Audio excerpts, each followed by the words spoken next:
నా రాజకీయ పరిణతిని తెలియజేయదు, కేవలం వ్యక్తిగతమైన దేశాన్ని మాత్రమే తెలియజేస్తుంది. నెక్స్ట్ టాపిక్ వచ్చి పాపులేషన్ డైనమిక్స్ సదస్సులో చంద్రబాబు నాయుడు పాల్గొన్నారు సార్. జనాభా పెరగాల్సిన అవసరం ఉంది, ఎక్కువ మంది ఉంటే ఎక్కువ సంక్షేమం, దక్షిణ భారతంలో జననాల రేటు తగ్గుతోంది, రాష్ట్రంలో జననాల రేటు 1.5గా ఉంది, అది 2.1గా మారాల్సిన అవసరం ఉంది అని చెప్పేసి ఒకసారి byte place. In 1995, as all of you, I also thought population is growing, land is not growing, water is not increasing, food is not increasing, there will be a big problem. Then I promoted small family, 2-child norm or 1 child. That is how I promoted. Everybody told me it's very difficult to motivate people. First of all, you have to address poverty among women. Second, you have to go for literacy. Awareness will come. Then only they will listen to you to control population. My theory at the time was, I can address all these things. Standalone system I can address, it will take years together, and also it is a vicious cycle. I had a determined approach how to reduce population. Very aggressive approach I have taken. Exactly 20 years time, I realized biggest problem of population now, aging problem, is catching very fast. Never it has happened anybody's history. One side I have gone for population control. Today again I am coming population management. Have more children, then only we will survive. Right sir. గతంలో జనాభా నియంత్రణ అన్నారు, కానీ ఇప్పుడు జననాల rate పెరగాల్సింది అంటూ ఉన్నారు చంద్రబాబు నాయుడు. చంద్రబాబు నాయుడు చెప్తూ ఉన్నట్టుగా జనాభా ఎందుకు పెరగాల్సి ఉంది, పెరిగితే ఎదురయ్యే సవాళ్ళు ఏంటి? ఇప్పుడు చంద్రబాబు నాయుడుకు సూటి ప్రశ్న. నెలకు 10,000 సంపాదించుకునే ఫ్యామిలీస్ ఆంధ్రప్రదేశ్లో చాలా ఉన్నాయి. నెలకు 10,000 మించిన ఆదాయం లేదు. వాళ్ళకు ఒక్క బిడ్డ ఉన్నారు. చంద్రబాబు నాయుడు నలుగురిని కనుమంటున్నాడు. నలుగురిని కంటే ఆ కుటుంబం హాయిగా ఉంటుందా? ఆ నలుగురికి చదువు చెప్పించగలుగుతారా? ఆ నలుగురికి పౌష్టికాహారం పెట్టగలుగుతారా? ఆ నలుగురికి ఉద్యోగం ఇప్పించగలుగుతారా? ఆ నలుగురికి ఆరోగ్యాన్ని ఇవ్వగలరా? సింపుల్. ఎంతమంది ఉంటే అంతమంది కాదు. డబ్బున్న వాడుకుంటే ఏం ప్రాబ్లం లేదు. డబ్బున్న, నాకు 2 పిల్లలు, నాకు ఇంకో 2 ఉన్నా నేను పోషించగలుగుతాను. నేను యూనివర్సిటీ ప్రొఫెసరు, నాకు ఆదాయం ఉంది కనుక. నాకన్నా ఒక 1000 కోట్ల పారిశ్రామికవేత్త ఉంటాడు, 5,000 కోట్ల, 3,000 కోట్ల, 2,000 కోట్ల రాజకీయ నాయకులు పారిశ్రామికవేత్తలు ఉన్నారు. వాళ్ళకి 20 మంది కాదు 30 మంది ఉన్నా ఉంటారు. ఇప్పుడు ఇలాన్ మస్క్ 18 మంది, మొన్న లేటెస్ట్గా 19th చైల్డ్ పుట్టాడు. సో ఇలాన్ మస్క్ ప్రాబ్లం లేదు. 19 ఏంది, 190 మంది పిల్లలు ఉన్నా కూడా ఇలాన్ మస్క్ పెంచగలుగుతాడు. ఎందుకంటే స్పేస్ ఎక్స్లు, టెస్లాలు ఉన్నాయి కదా. సో అసలు ఆ కాన్సెప్ట్ చంద్రబాబు నాయుడు చెప్తున్నది థియరీ కరెక్ట్. ఎందుకంటే ఆయన చెప్తున్న దాంట్లో పాయింట్ ఉంది. ఏంటి ఆ పాయింట్ అంటే replacement level total fertility rate, సంపూర్ణ సంతాన సాఫల్య రేటు అంటారు. అంటే ఎవరేజ్న ఒక కపుల్ ఎంతమంది పిల్లల్ని కనవచ్చు అని. సో 2.1 కనుక టోటల్ ఫెర్టిలిటీ రేట్ TFR ఉంటే జననాల మరణాల రేటు సమానంగా ఉండి జనాభా స్థిరీకరించబడుతుంది, పాపులేషన్ స్టెబిలైజ్ అవుతుంది, పెరగదు తగ్గదు. సో ఇప్పుడు ఆంధ్రప్రదేశే కాదు, తెలంగాణ, కేరళ, తమిళనాడు అన్నిట్లో కూడా ప్రాబ్లం ఏంటి అంటే TFR అనేది ఆ రిప్లేస్మెంట్ లెవెల్ కన్నా కిందికి పడిపోయింది. 1.5 to 1.8 మధ్యలో ఉంది. అదే మీకు బీహార్లో 3 ఉంది, యూపీలో కూడా 2.5 దాకా ఉంది. సో అందువల్ల చంద్రబాబు నాయుడు చెప్తున్న దాంట్లో పాయింట్ ఏంటి, కరెక్ట్. అది ఏజింగ్ పాపులేషన్ పెరుగుతారు.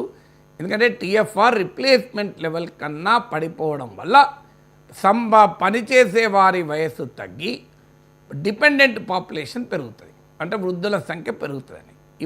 అది థియరిటికలీ కరెక్ట్. కానీ అదే సమయంలో అలా అని చెప్పి జనాభా పెంచుకుంటూ పోతే ఏం జరుగుతుంది అంటే దుర్భరంగా ఉంటుంది జీవితాలు. నేను అదే చెప్పింది. ఇప్పుడు 10,000 ఆదాయం ఉన్న ఆంధ్రప్రదేశ్లో ఒక కుటుంబానికి 4 పిల్లలు కనండి అని చంద్రబాబు నాయుడు చెబితే ఆ 4 బాధ్యతను ఎవరు పోషిస్తారు? ఆ నలుగురు తమ కాళ్ళపైన తాము నిలబడలేనప్పుడు ఆ నలుగురికి మా తల్లికి వందనం ఇవ్వగలుగుతాడా చంద్రబాబు నాయుడు? తల్లి నలుగురికి ఆరోగ్యశ్రీ ఇవ్వాలి. మరి ఇంతమంది భార్యలు ఇచ్చినా కూడా ఇంకా నలుగురు పోషించలేరే. అందువల్ల జనాభా డైనమిక్స్, పాపులేషన్ మేనేజ్మెంట్ ముందు మాట్లాడే ముందు ఈ పాపులేషన్ను India is enjoying a demographic dividend. ఇప్పుడు మన దేశంలో 42 కోట్ల మంది యువత ఉన్నారు. మన మీడియన్ ఏజ్ 28 ఇయర్స్ దాకా ఉంది. సో ఇండియాలో 15 to 29 ఇయర్స్ వయసున్న వాళ్ళు 29%. ఇండియాలో మీకు 15 to 65 వర్కింగ్ ఏజ్ పాపులేషన్ 68%. దీన్నే డెమోగ్రఫిక్ డివిడెండ్ అంటారు. డెమోగ్రఫిక్ డివిడెండ్ అంటే పనిచేసే వారి సంఖ్య ఆధారపడుతున్న వారికన్నా ఎక్కువ ఉండాలి. ఎందుకంటే జనాభాలో కానీ, ఒక సమాజంలో కానీ, ఒక కుటుంబంలో కానీ ఆధారపడేవారు ఉంటారు. పిల్లలు, వృద్ధులు, పనిచేసే వాళ్ళు ఉంటారు, మిగతా వాళ్ళందరూ. సో పనిచేసే వాళ్ళు ఆధారపడే వాళ్ళకన్నా అంటే working age population should be higher than the dependent population. దాన్ని డెమోగ్రఫిక్ డివిడెండ్ అంటారు. ఇవాళ ఇప్పుడు మన ఇండియాలో as of today 68% working age population 15 to 65 years అనుకుంటే, ఏమంటే లేదు 15 to 59 ఇయర్స్ 60 ఇయర్స్ అనుకుంటే కొద్దిగా తక్కువ ఉంటారు. డిపెండెంట్ పాపులేషన్ 32% ఉన్నారు. దీన్నే డెమోగ్రఫిక్ డివిడెండ్ అంటారు. కానీ వర్కింగ్ ఏజ్ పాపులేషన్ ఉంటేనే సరిపోదు, వారికి సరైనటువంటి అంశాలు ఉండాలి. మీకు దానికి కూడా ఒక సింపుల్ ఉదాహరణ చెప్తాను. ఒక కుటుంబంలో ఒక్కడే బిడ్డ ఉన్నాడు, కొడుకో బిడ్డ ఒక్కరే ఉన్నారు. ఒక కొడుకున్నాడు, వాడు 10వ తరగతి ఫెయిల్ అయ్యిండు, వాడు చదవడు, అవారా తిరుగుతాడు, వాడికి ఏ ఉద్యోగం లేదు, ఏ స్కిల్ లేదు. ఇంకో కుటుంబానికి 4 పిల్లలు ఉన్నారు. ఒకరు ఐఐటి సెలెక్టెడ్, ఒకరు ఐఐఎం సెలెక్టెడ్, ఒకరు All India Institute of Medical సైన్సెస్లో ఎండి చేస్తున్నాడు, ఇంకొకడు ఐఏఎస్ అయ్యాడు. ఇప్పుడు జనాభా పెరగడం సమస్యనా, పెరగకపోవడం సమస్యనా? ఒక్క బిడ్డ ఉన్నవాడు కూడా ఇబ్బంది పడుతున్నాడు, 4 బిడ్డలు ఉన్న వాళ్ళు కూడా ఆనందంగా ఉన్నారు. ఎందుకంటే 4 పిల్లల్లో IIT, IAM, IAS, all India institute medical sciences. 4 ఏంది? అట్లాంటి బిడ్డలు కనుక్కుంటే 10 మంది ఉన్నాయి కాదు. కానీ అందరికీ అలాంటి బిడ్డలు ఉండరే. సో అంటే అర్థం ఏంటి? నేను ఈ ఎగ్జాంపుల్ నుంచి మీకు చెప్తున్నది ఏంటి అంటే, పిల్లలు ఎంతమంది ఉన్నారన్నది కాదు, ఆ పిల్లలకు మనము ఉద్యోగాలు కల్పిస్తున్నామా, వారికి చదువు మంచి నాణ్యత కలిగిన చదివిస్తున్నామా, వారికి నాణ్యత కలిగిన ఆరోగ్యం ఇస్తున్నామా, వారికి నాణ్యత కలిగిన స్కిల్స్ ఇస్తున్నామా? ఇవేవి చూడకుండా జనాభా పెంచడం అంటే ఏంటి? ఇప్పుడు ఒక్క బిడ్డ ఉండే ఇబ్బంది పడుతున్నాడు, అవారాగా తిరుగుతున్నాడు. ఇంకా 4 అవారా తిరిగారనుకోండి, ఎలాంటి పరిస్థితి ఉంటుంది ఆ ఫ్యామిలీకి? ఇప్పుడు మన ఇళ్ళల్లోనే చూడండి, 2-3 పిల్లలు ఉండి బాగా ఉన్న కుటుంబాలు ఉంటాయి, ఒక్కడే ఉండి కూడా బాధపడుతున్న కుటుంబాలు ఉంటాయి. పిల్లలు ఎంతమందితో సంబంధమే లేదు, ఆ పిల్లలు ఏ పొజిషన్లో ఉన్నారన్న దాంతో ఆధారపడి ఉంటుంది కదా.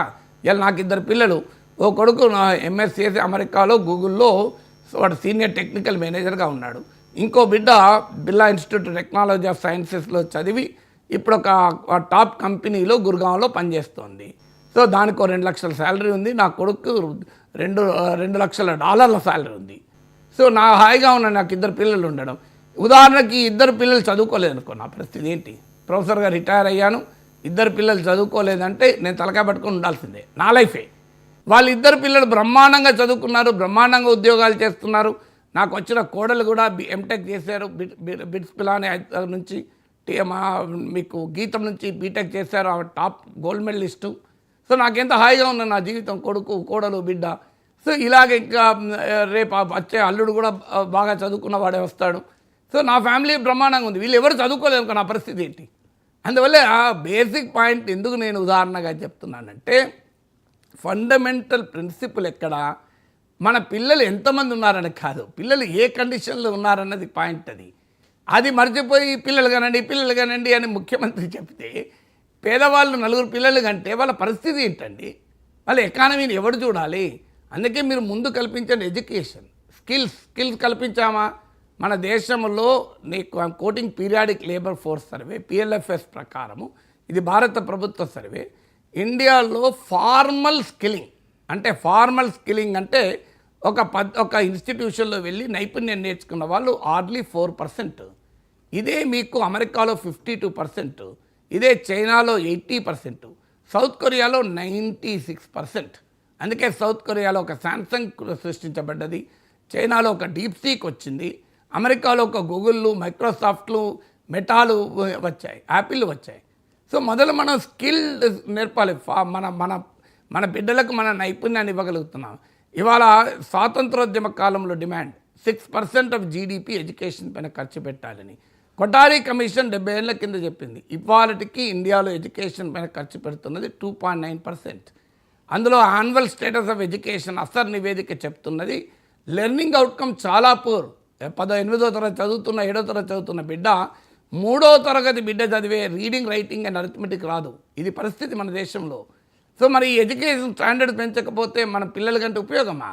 హెల్త్ ఇవాళ WHO world health organization standards ప్రకారము ప్రతి 1000 మంది జనాభాకు 3.5 బెడ్స్ ఉండాలి. ఇండియాలో ఎంత ఉన్నది? 1.4 బెడ్స్ ఉన్నాయి. అదే ప్రభుత్వంలోనైతే 0.79 ఉంది. 1.4 బెడ్స్ పర్ 1000 పాపులేషన్ ఉంది. గవర్నమెంట్ సెక్టార్లో 0.79 ఉంది. ఫలితంగా మన దేశంలో 24 లక్షల బెడ్స్ డిమాండ్ సప్లై గ్యాప్ ఉంది. అంటే అవసరానికి అందుబాటుకు మధ్య 24 లక్షల బెడ్స్ అవసరం ఉంది. అందుకే మీ నీలోఫర్ వెళ్ళండి, నిన్న పుట్టిన 2 బిడ్డలు ఒకే బెడ్ మీద పండబెడతారు, కింద పండబెడతారు. గవర్నమెంట్ హాస్పిటల్ వెళ్ళండి, గర్భిణీ స్త్రీలకు మంచం ఉండదు. ఇవి నిజం కాదా ఇది? మరి వీటిని మార్చకుండా మీరు పిల్లలు కానండి అంటే ఇట్లా. సో ఇవాళ మీకు నేను ఈ గణాంకాలు ఎందుకు చెప్తున్నా అంటే దిస్ ఈజ్ ద రియాలిటీ కదా మన కంట్రీలో. ఇవాళకి భారతదేశంలో అవుట్ ఆఫ్ హెల్త్ మీద ఖర్చు పెడుతున్న దాంట్లో 62.6% అవుట్ ఆఫ్ పాకెట్ ఎక్స్పెండిచర్. అంటే 100 రూపాయలు ఆరోగ్యం పైన ఖర్చు అయితే 63 రూపాయలు ప్రజలే కట్టుకుంటున్నారు. మీ ఆరోగ్యశ్రీలు మీరు ఇన్సూరెన్స్ ఉన్నా ఇవాళ దీన్నే మెడికల్ ఇన్ఫ్లేషన్ అంటారు. మెడికల్ ఇన్ఫ్లేషన్ 14% ఉంది. మీరు ఇవాళ ఇన్సూరెన్స్ పాలసీలు చూడండి, మీకు 1 out of 10 medical insurance policy drop out అవుతున్నారు. మీకు లాస్ట్ ఇయర్ 20% హెల్త్ ఇన్సూరెన్స్ ప్రీమియాలు పెరిగితే కొత్తగా వచ్చిన పాలసీలు 5% పెరిగాయి. ఇది కదా ఇండియా హెల్త్ సెక్టార్ యొక్క సిచ్యువేషను. అందువల్ల education, health, skills and employment. ఇలా ఎంప్లాయ్మెంట్ ఏంటి మన దేశంలో? Salary latest survey, economic survey 24-25 Government of India data quote చేస్తున్నాను.